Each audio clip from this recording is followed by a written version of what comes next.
What's up, YouTube? Today's video is going to be about the LeBron James Michael Jordan debate and who the best player is. First off, let me just premise all this by saying that LeBron James is a great player. Nobody can ever take that away from him. What he's done, 7 straight finals, it's an amazing thing. You can't take that away from him. But to say that he is better than Michael Jordan it's a push, okay? Like it's really hard to say that. You look at, as an all-around player, LeBron James is a better player than Michael Jordan as an all-around player. He's going to stuff the stat sheet like nobody has ever done it before. But let's look at the competition that he's doing that against. Okay, 2007, his first NBA Finals. Granted, he'd only been in the league, 3-4 years, and there was nobody on the team. He had nobody on the team. So I think that was his greatest achievement. There was taking a no-name team, the Cavaliers, with nobody else, no help at all, to the NBA Finals. Now, it was also one of his worst losses in NBA Finals. He got swept off the floor by the Spurs. And a couple years later, he couldn't get past the Celtics, and so a couple years later, he decided to take his talents to South Beach, which started the whole super team era thing. Okay? But the quality of talent that LeBron has had to play in the Eastern Conference to even get to the finals is nowhere near the quality of talent that Michael had to play against in the Eastern Conference to get to his finals. Okay? If you look at just the sheer amount of Hall of Famers that came out of that era in the late 80s through the 90s, okay, you look at the Hall of Famers. You got Charles Barkley. You got Magic Johnson, James Worthy, Clyde Drexler, Gary Payton, Karl Malone, John Stockton, Larry Bird, Kevin McHale, Robert Parrish. All of them played in the late 80s to early 90s. You had Dominique Wilkins, Patrick Ewing, Hakeem Olajuwon, Reggie Miller. Shaq. There was a plethora of superstars when Michael was making his runs to the finals. Now, you look at today's NBA, okay, Dirk Nowitzki, that was one superstar Hall of Famer that LeBron had to go against. Durant is going to be in the Hall of Fame, and he's going to have to go through him. He's gone through him once, and he'll have to do it again. Steph Curry more than likely will be in the Hall of Fame. Tim Duncan will be in the Hall of Fame. Kevin Garnett, Paul Pierce, they'll be in the Hall of Fame. But, the quality of players now versus then, it's no comparisons. Hands down, Jordan played in the toughest NBA league that we have ever seen in my lifetime. The 90s was when the NBA was the toughest. No doubt about it. It was the toughest. Now, let's just put this in perspective, okay? LeBron James has been to the finals 8 times now. This will be his 8th time, 7 in a row. Of the 8 times LeBron James has been to the finals, he has been on a team that has won more than 60 games once. And that was the Miami Heat in 2013. When he went to the 2013 finals, they won 66 games. Other than that, he has never eclipsed 60 games. He has never been on a team that has eclipsed 60 games in the regular season. Never. One time. One time, that's it. Okay, Michael Jordan, every year he went to the finals, his team won 60-plus games except for 1 year. So, Jordan, 5 of the 6 times he went to the finals, his team won 60-plus games. LeBron, 8 times gone to the finals. His team won 60-plus games once. Okay? Of in the East, just in the East, teams that were below 45 games that made the playoffs. Okay, and we'll go this. I'll break it down year by year. Okay, in '91, when Jordan went to his first finals in '91, there were 4 teams in the East below 45 games, 45 wins. 2 teams in the West. In '92, it was 3 teams in the East below 45 wins, 1 team in the West. In '93, it was 4 teams in the East and 2 teams in the West below 45 wins. Okay, in '96, it was 1 team in the East that was below 45 wins that made the playoffs. It was 3 in the West. Again, the same thing in '97. It was 1 team in the East that was below 45 wins that made the playoffs, and in the West, it was 3. And in '98, Jordan's last championship, it was 2 teams in the East and 1 in the West that were below 45 wins that made the playoffs. Okay, so that's the quality that Jordan had to play against in his career, in his tenure, in his championship runs. That was the quality. Now let's break down LeBron's. In 2007, 3 teams in the East, 2 in the West were below 45 wins and made the playoffs. In 2011, 4 teams in the East were below 45 wins, 0 in the West. Okay, 2012 was a lockout year, so neither team played a full season, so I'm not even really going to count that. So let's go on to 2013. 3 teams in the East below 45 wins made the playoffs, 0 in the West. Okay, you see where I'm going with this? 2014, 4 teams in the East that were below 45 wins that made the playoffs, 0 in the West. 2015, 3 teams in the East below 45 wins that made the playoffs, again, 0 in the West. Now, last year, it was kind of the opposite. There was only 1 team in the East that was below 45 wins that made the playoffs, and there were 4 in the West. So the West had an off year last year. This year, I'm not really throwing this year in here because we don't know if LeBron's going to win or not.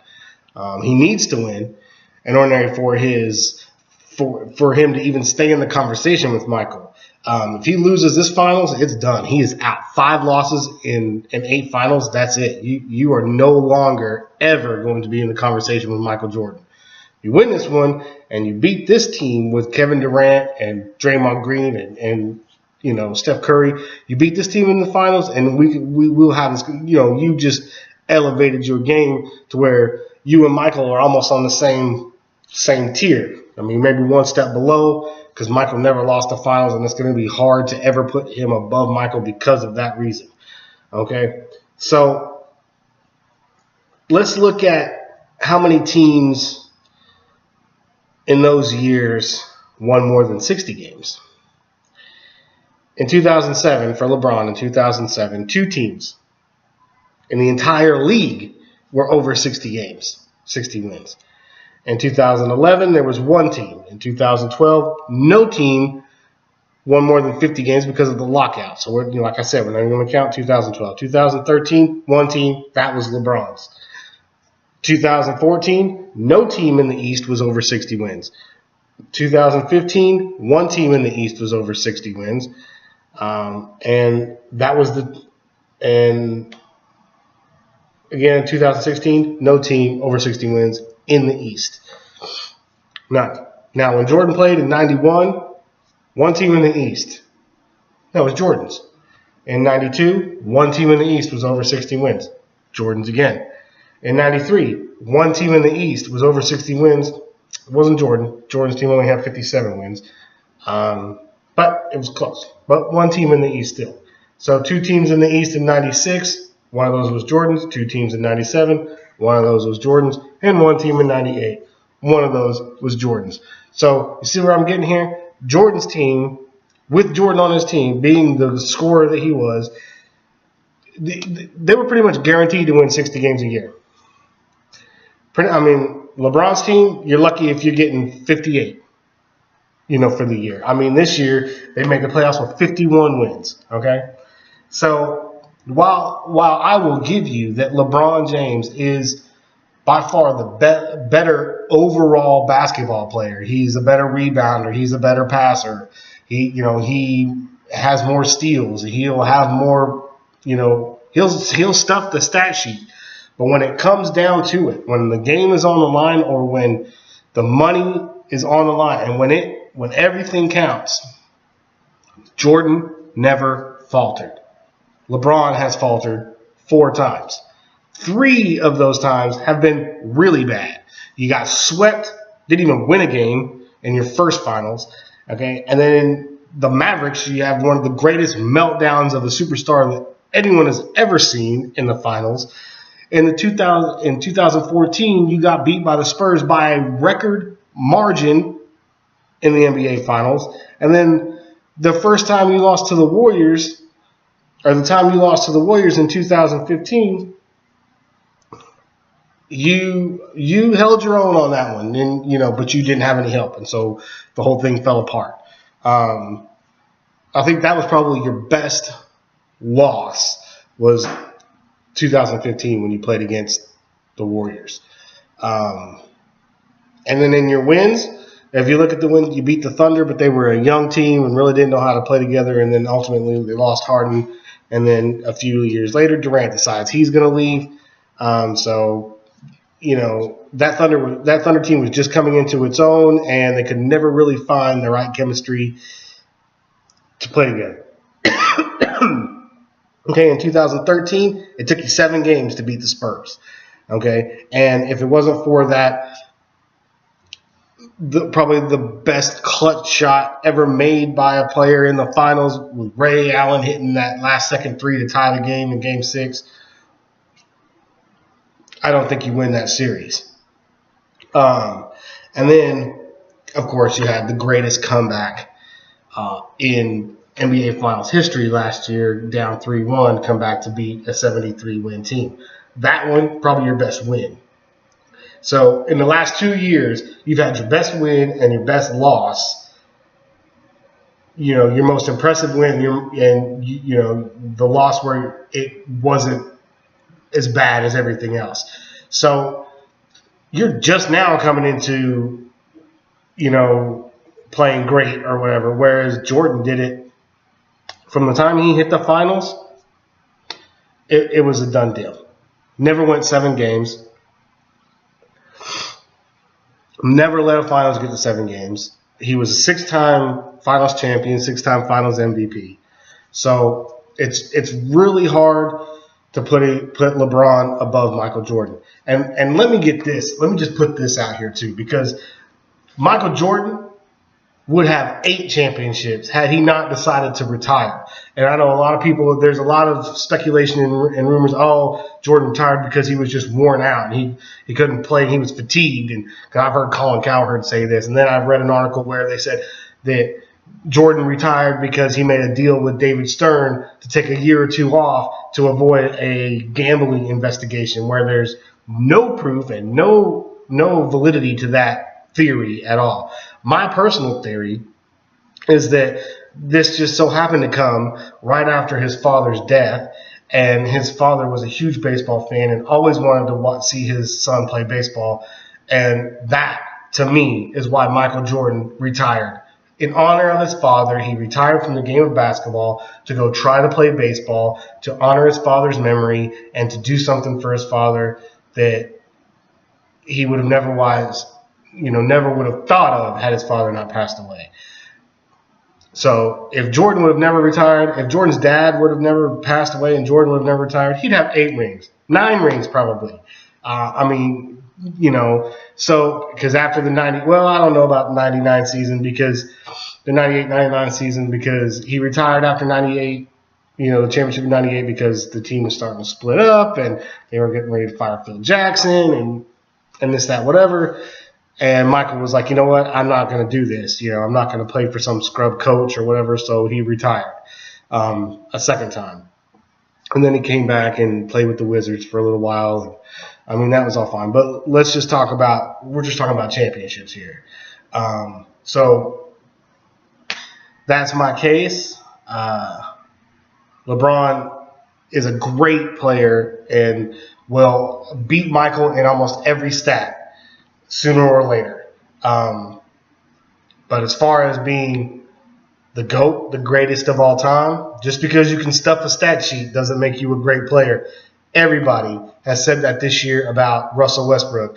Oh, he got triple doubles, and so what? That doesn't make. What has he done in the finals? What has he done in the playoffs? He won one game in the playoffs, but he record triple doubles. Average a triple double for a season, which no one other than Oscar Robertson has ever done, and recorded the most triple doubles ever in a season by a single player.